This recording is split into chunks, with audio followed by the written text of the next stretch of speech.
In the headlines, tear gas fired at Rivers Assembly over planned impeachment. Protesting workers shot Edo Assembly. NAF airstrikes killed 22 terrorists in Borno. On the foreign scene, heavy clashes ongoing as Israeli tanks reach outskirts of Gaza City. Hello and welcome to Trust News Update. I am Abdurrahman Omar. Thanks for joining.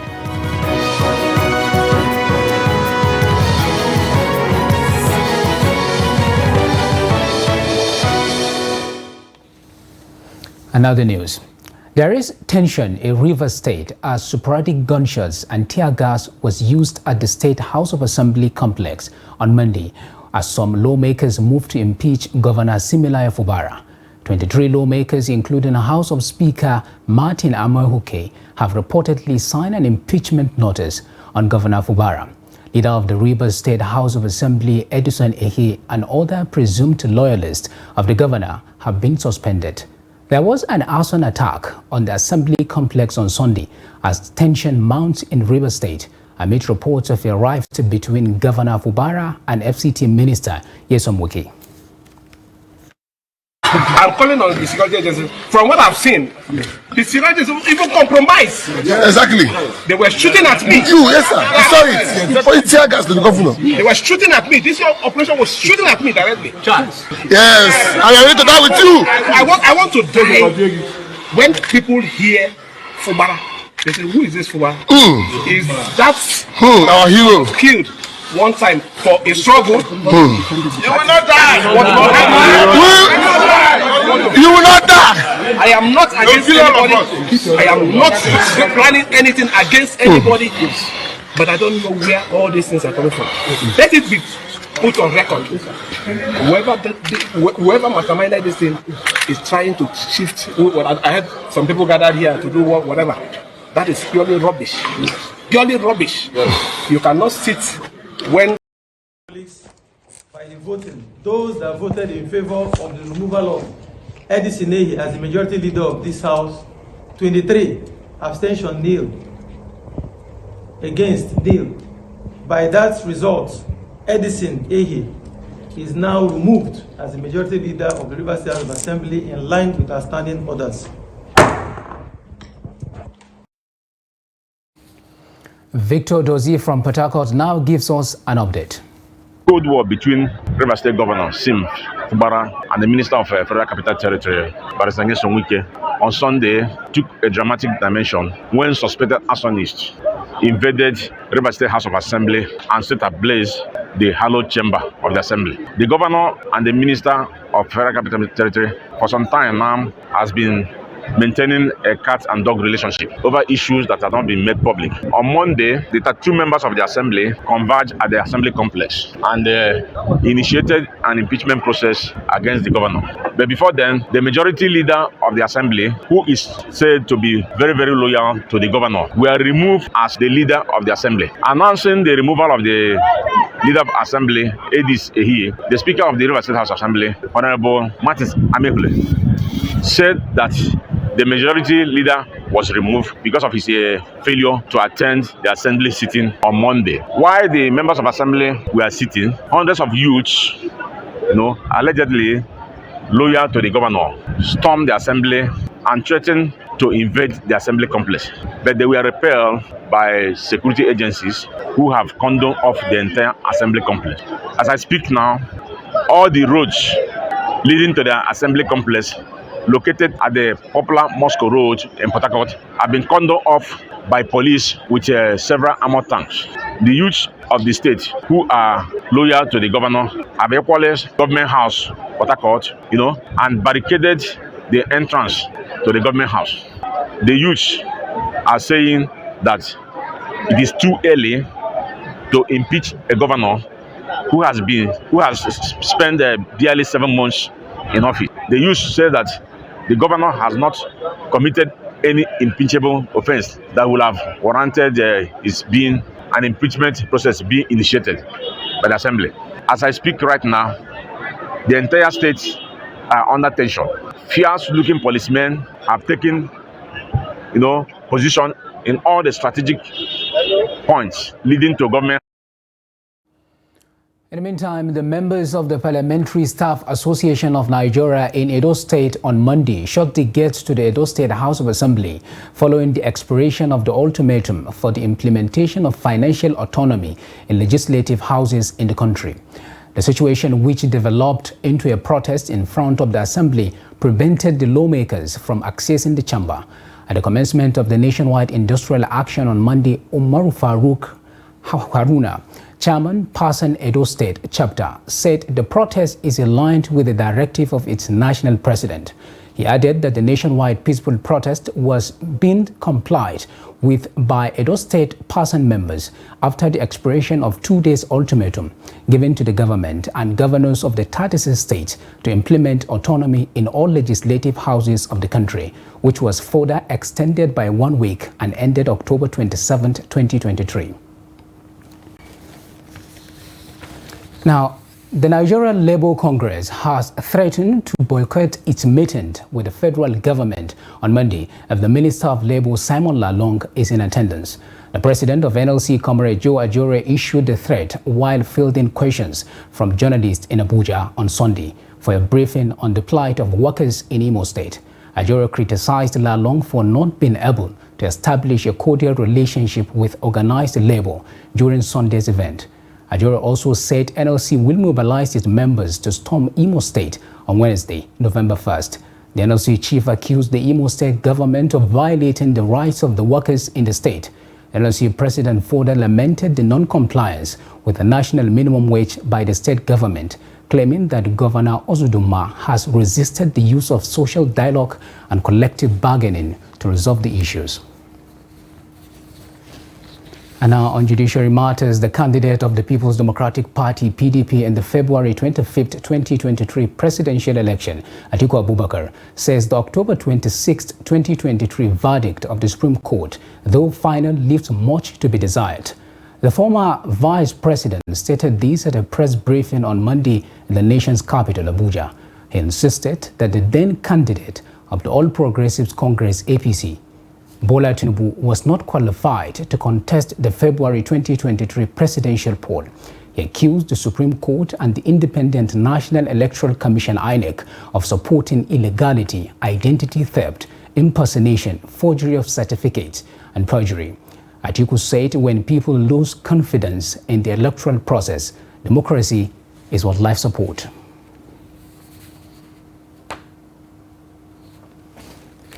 Now, a federal high court in Lagos on Monday further adjourned until November 13th and 30th for continuation of the trial of Nigerian singer Aziz Fashola, aka Naira Marley, charged with cybercrime. Justice Nicholas Oyibo adjourned the case following the defendant's absence from court. Reports say that the Economic and Financial Crimes Commission, EFCC, is prosecuting the defendant on charges bordering on cybercrime. The anti-graft agency preferred the charges on May 14, 2019. Naira Marley, who sang the popular song Am I a Yahoo Boy, was consequently arraigned on May 20, 2019 before Justice Nicholas Oyibo, but he pleaded not guilty.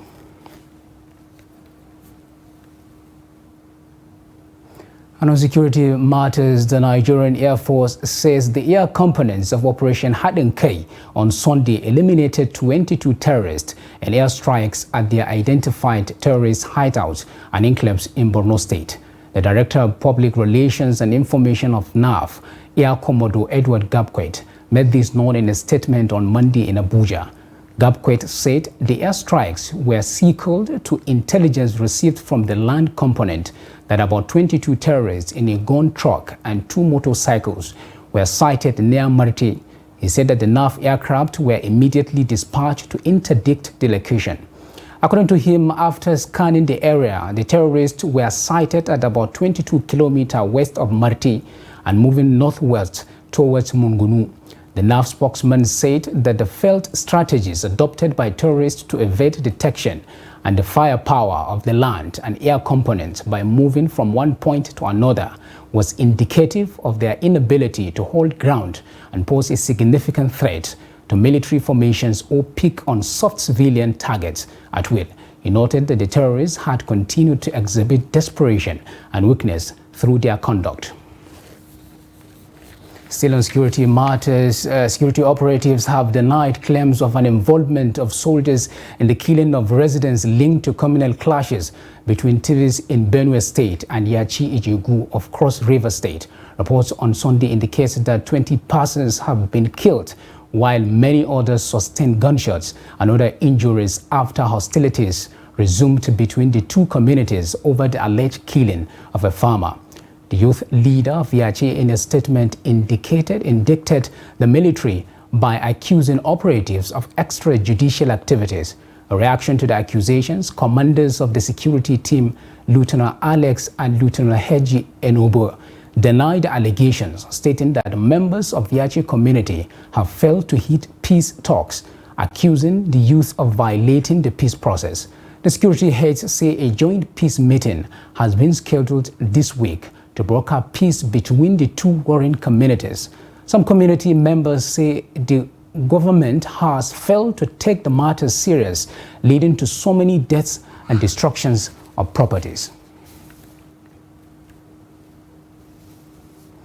In the meantime, the Kingdom of Saudi Arabia, under the directive of custodian of the two holy mosques, King Salman bin Abdul Aziz, on Monday airlifted Nigerian conjoined twins for surgery and separation in Riyadh. King Salman Humanitarian Aid and Relief Center will facilitate a complex surgical separation for the Nigerian conjoined twins, Hassana and Husseina Hassan Isa from Kano, who are joined at the chest and share vital organs, making their separation a medically intricate and challenging procedure. According to the Saudi embassy, the story has captured the hearts of millions worldwide, drawing attention to the urgent need for specialized medical attention as KSA Relief, in collaboration with a Saudi team of renowned surgeons and medical professionals, has embarked on a journey to provide these two young lives with the opportunity for a brighter and healthier future. You're watching News Update on Trust TV. Coming off after the break, we take a look at why no work is unsustainable for either gender. Details of that and more after the break. It was never a consensus. We did all our best. You see, in politics, you give your contribution to the best of your ability. If you want, I'll forward to you this statement. You go to this bank and verify. But there are people who say not spending money is not a virtue in itself. Let me finish. Because there's so much to be done. Let me finish. Now, you don't allow me to explain myself. The recent development shows abductions are now a factor of informants embedded in community. It's not about the people of Katsina to say that, no, during my administration I was able to stop insecurity. No, it's about collective responsibility for all of us. And what we should ask ourselves is not what has been seen, is the life better? Are there more people who are unemployed who are not become employed? Is the level of corruption has gone down? Is there inclusion?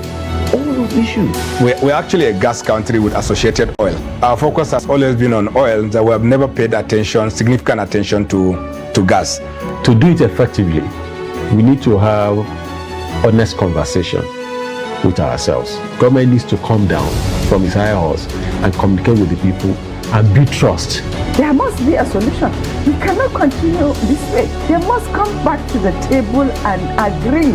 So whose child will do deny education? All these children that sit for jam, they want to go to higher institutions. But just a short while ago you were saying that why bring 10 children when you cannot cater for them? So why bring more universities when you cannot cater for the existing?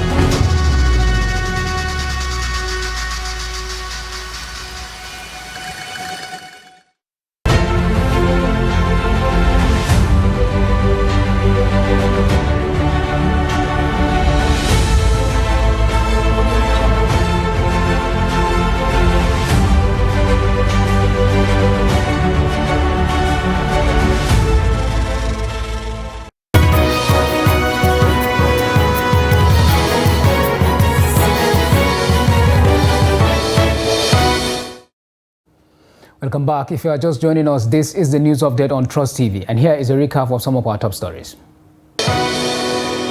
Tear gas fired at Rivers Assembly over plant impeachment, and protesting workers shot Edo Assembly. Now to other stories. Memories of centuries of transatlantic slave trade were revived last weekend during the Diaspora Door of Return Festival at Badagry, Lagos State.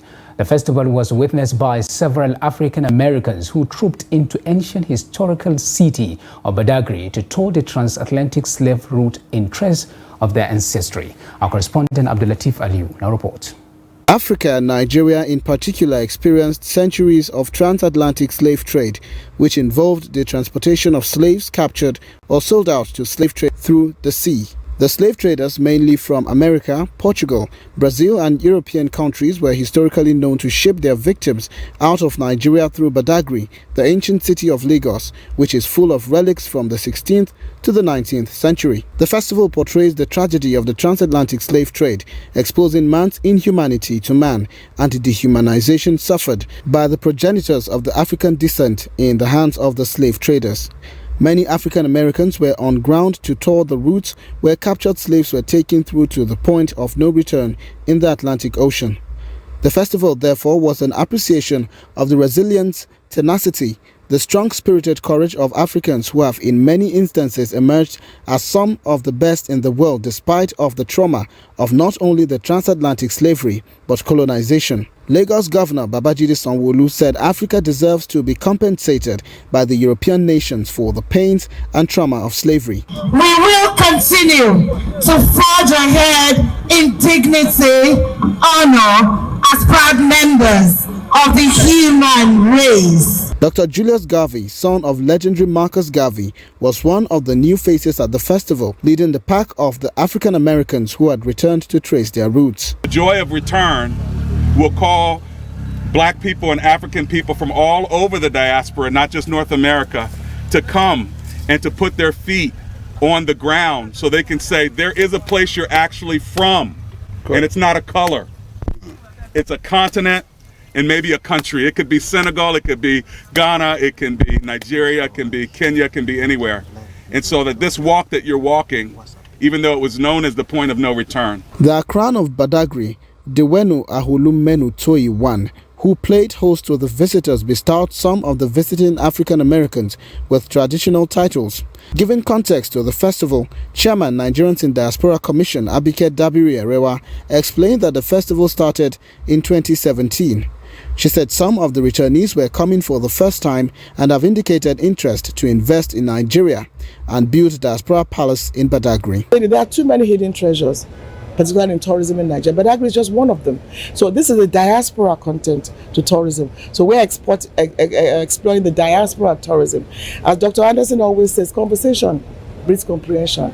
If you don't understand me, you can't know who I am. So if you come into Nigeria and say, listen, this is who you are. You have such a beautiful country. We want to invest in your country. They want to build a diaspora palace here in Badagry. They want to invest in tourism and other parts here in Nigeria. So this is the diaspora content to tourism. I hope that we build on it, sustain it, and ensure that it grows bigger and bigger. Reduced drastically now. Domestic slavery has reduced drastically. When you could see people with a bag, they'll put about 3 children inside a bag, and customs and excise, immigrations, the soldiers, they are trying their best to curb domestic slavery. Anago Osho, the tour guide, took the visitors through the various historical sites relating to the slave trade. The sites visited included the Barracoon of Seriki Williams, which has 2 cells where male and female slaves were separately kept for several days tied down in chains before the movement to the sea.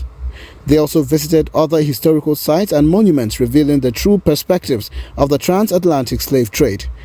For the participants, the experience of the Door of Return Festival was an eye-opener and a reminder of the past with a view to work towards a freer and more liberal society. Now, many of us are familiar with women who work in fields that are typically thought to be the exclusive domain of men. The opposite is the case in this report, as Aishat Momo tells us a story of a man in his early 40s in Lagos who sells bean cakes to support his family and feels that no work is unsuitable for either gender. Report.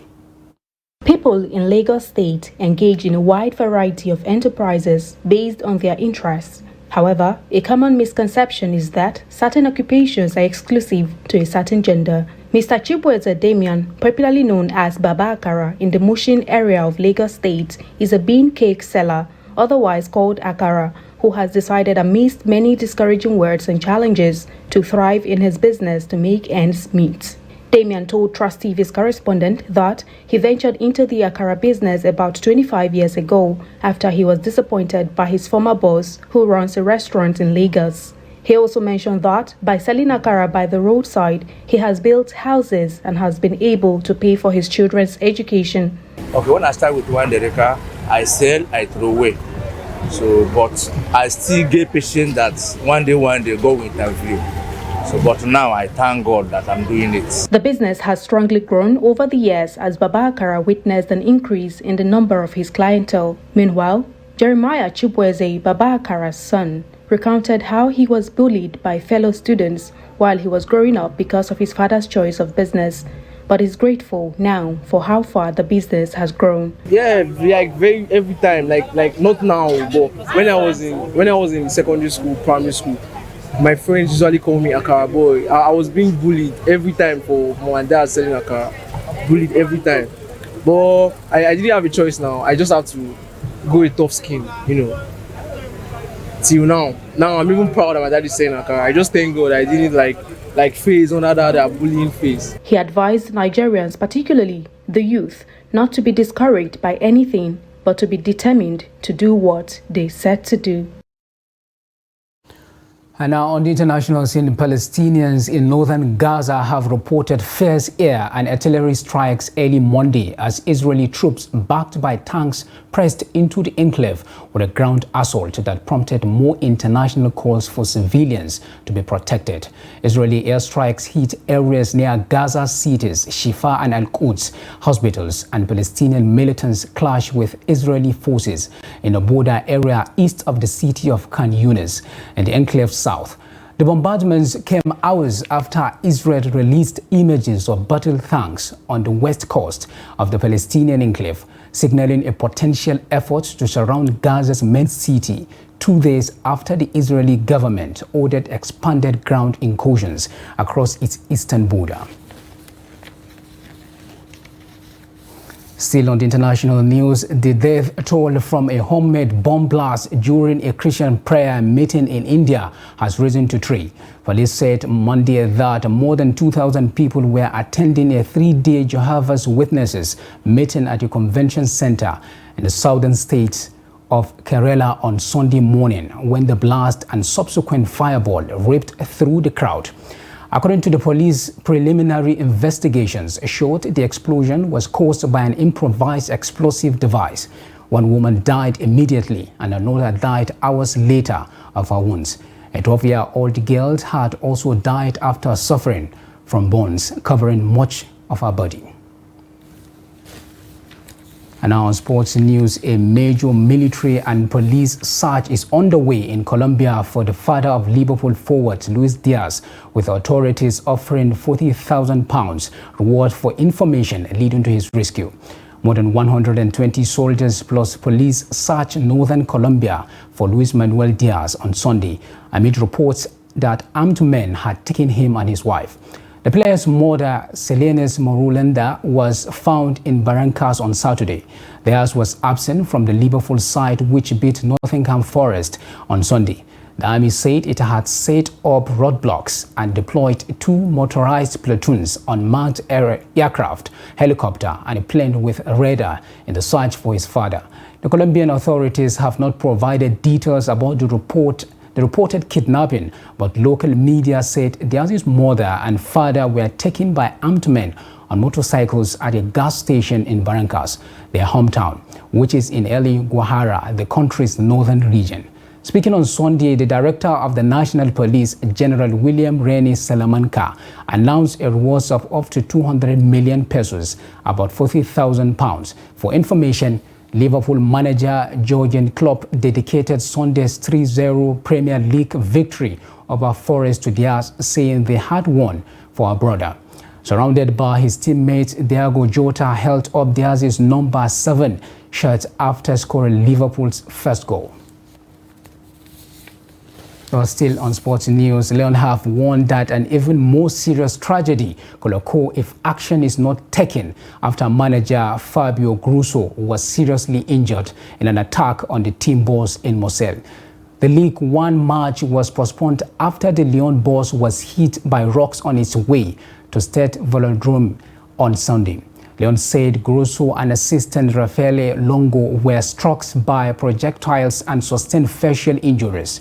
French Sports Minister Amélie Oudéa-Castéra said 7 arrests have been made after 6 coaches with Lyon fans were also targeted before the games between 10th place Marseille and bottom of the table Lyon. Images on social media showed a bloodied Grosso laying on its stretcher. Leon said he and Longo were directly hit and seriously injured in the first during the attack. Leon initially wanted to play the match, but opinion changed following news of the injuries to Grosso and Longo, while the players' mental state was also taken into account. Note that we have come to the end of the Trust TV News Update. Do not forget to follow us across all our media platforms and our YouTube live stream for more news, programs, and documentaries. I am Abdurrahman Umar. Thanks for watching and bye for now.